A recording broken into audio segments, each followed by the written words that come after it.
Learning objectives. After completing this module, learners will be able to enlist various bases of classification of Indian economy, describe primary, secondary and tertiary sector, explain the importance of primary sector, define unemployment and explain its types. Classification. Sectors of the Indian economy. There exist several economic activities in an economy, some producing goods, some producing services, etc. Three types of classification are primary, secondary, and tertiary sectors. Organized and unorganized sectors. Private and public sectors. Classification based on the nature of economic activities involved. Primary sector. When production is undertaken by directly using natural resources, it is termed as primary sector. Example: cotton cultivation, mining, fishing, etc. Primary sector is also called agriculture and related sector. Primary sector is known as primary because products of this sector are the base for all the products further made. Secondary sector. Secondary sector covers activities in which natural products are changed into other forms. Manufacturing is usually done by the use of machines, that is, industrial activity is involved. Therefore, secondary sector is also called industrial sector. Example: making sugar from sugarcane, using cotton fiber to spin yarn, etc. Tertiary sector. Tertiary sector does not produce goods, but instead produces services. Services are activities that help in the functioning and development of primary and secondary sectors.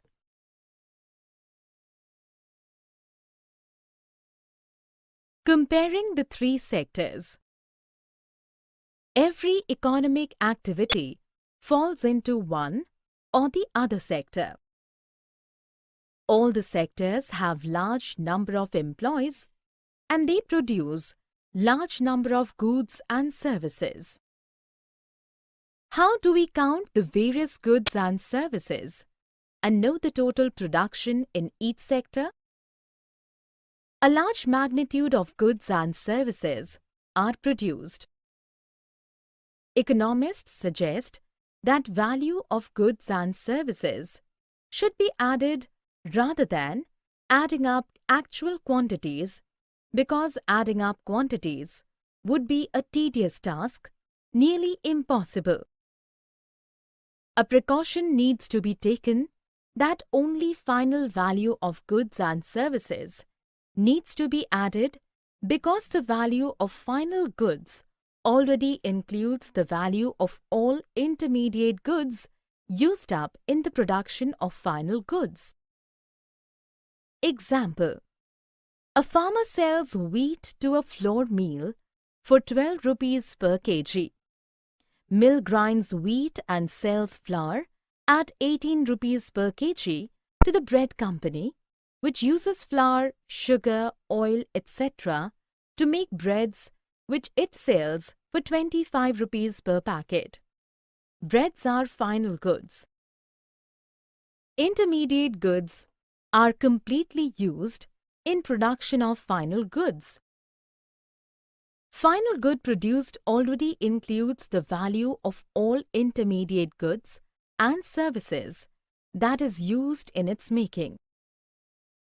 In the similar way, In the production of wheat and sugar, value of all intermediate goods has been included.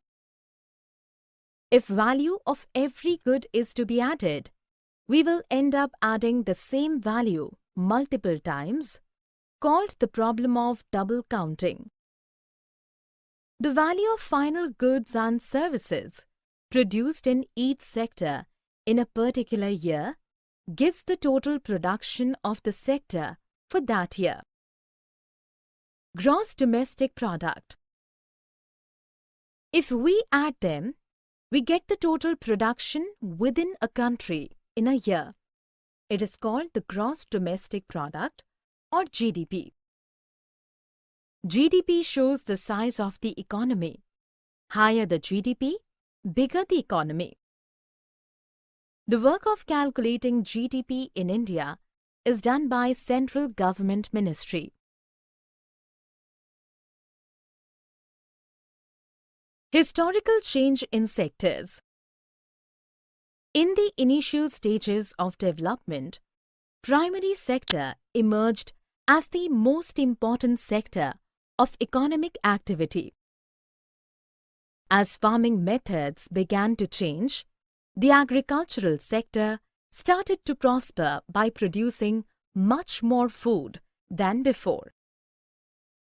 Many people took up other activities. The number of traders and craftsmen increased and buying and selling activities increased in many folds. Over a long time, especially because new methods of manufacturing came up, factories come up and started expanding. The secondary sector becomes the most important sector that is dominant in total production and employment. In the past 100 years, there has been a further shift from secondary to tertiary sectors. Most people are now involved in the tertiary sector. IT sector jobs pay high salaries, thus leading to a greater value addition in the economy, making tertiary sector the biggest contributor in the GDP. Why the tertiary sector becoming so important in India? A study of graphs reveals the rising importance of tertiary sector in production. In 2013, it has emerged as the largest contributor to GDP, replacing the agricultural sector. Reasons why the tertiary sector becoming so important in India. Hospitals, banks, schools, etc. are required in every country. In developing countries, the expansion of basic services leads to expansion of tertiary sector production and value addition.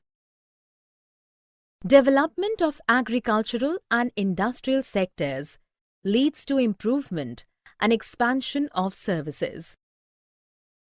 As levels of income increase, certain sections of people start demanding more than just basic services, such as tourism, shopping malls, food joints, etc.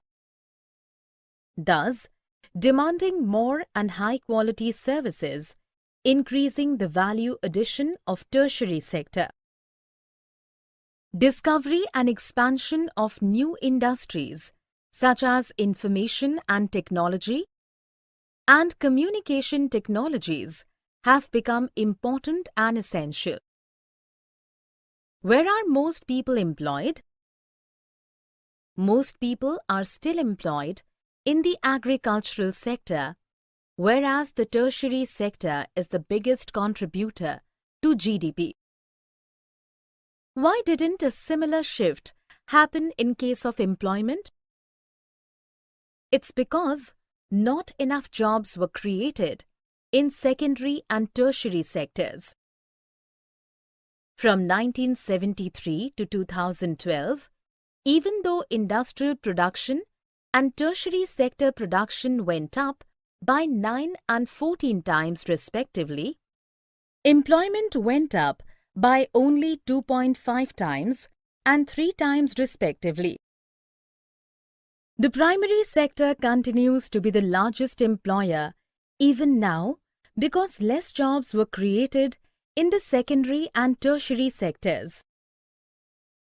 This means that there are more people in agriculture than required.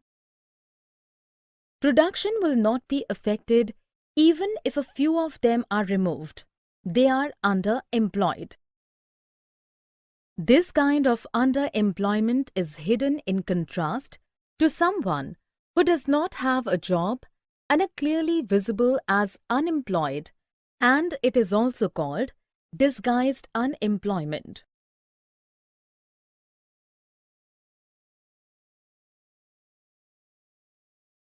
Unemployment. When an individual has the ability and willingness to work, but still he has no job, this condition is known as unemployment. Types of unemployment: disguised unemployment, seasonal unemployment, cyclic unemployment, visible unemployment. Seasonal unemployment. In the agricultural sector, farmers remain unemployed between the sowing and harvesting period. Cyclic unemployment. It depends upon the fluctuation of demand and supply in the market. The demand for umbrellas increases during the rainy season while falls during the other seasons. Hence, the umbrella makers remain cyclical unemployed. Visible unemployment. It is seen in both urban and rural sectors. An individual has the ability and willingness, but the country fails to provide job opportunities. How to create more employment? In agricultural sector, government should provide a loan to construct well for irrigation. Alternatively, government could fund the construction of dams, canals, or other irrigation projects, creating direct employment and increasing agricultural productivity. Spend money on transportation and storage for taking better care of farmers. Extend loans and create more markets and subsidies to help poor farmers.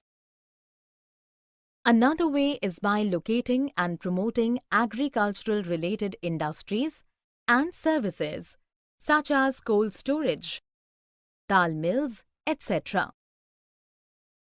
In other sectors, government should create more schools. There are around 20 lakh jobs that can be created in the education sector alone. Improvement in healthcare, tourism, and other areas could also lead to greater employment. National Rural Employment Guarantee. The central government made a law called the National Rural Employment Guarantee Act, 2005, NREGA, implementing the right to work enshrined in the Constitution as one of the directive principles of state policy, Article 41. Under NREGA, all those who are able to and are in need of work are guaranteed 100 days of employment in a year by the government. If the government fails in its duty to provide employment, it will give unemployment allowance to the people. Classification on basis of ownership and organization. Classification on the basis of organization of economic activity. Organized sector, unorganized sector. Organized sector. It covers those enterprises or place of work where the terms of employment are regular and people have assured work.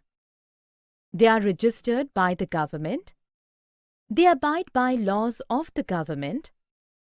For example, Factories Act, Minimum Wages Act. Unorganized sector. They are small and scattered units.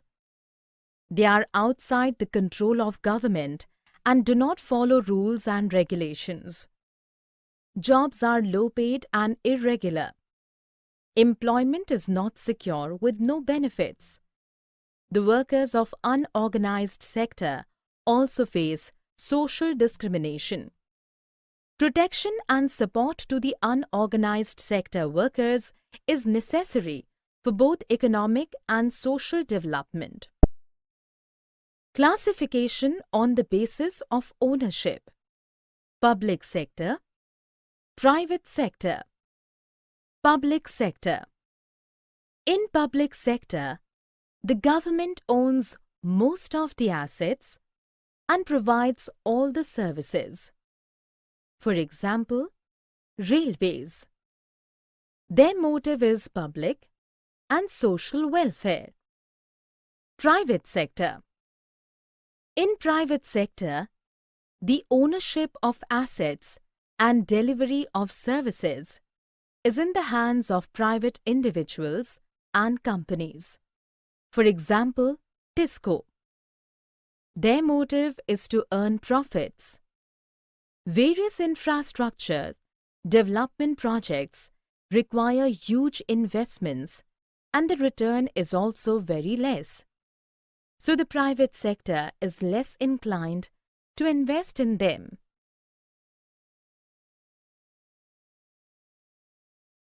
Summary. Let us summarize what we have learned.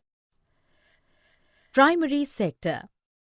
When we produce a good by exploiting natural resources, it is an activity of the primary sector, also known as agriculture and related sector. Secondary sector. Natural products are changed into others forms through ways of manufacturing, and it is also known as industrial sector. Tertiary sector. These activities by themselves do not produce a good, but they are in aid or a support for the production process, and it is also known as service sector. Gross domestic production. The total value of final goods and services produced in each sector during a particular year provides the total production of the sector for that year. Disguised unemployment. More people engaged in than the people required for work. People do less work than their efficiency. National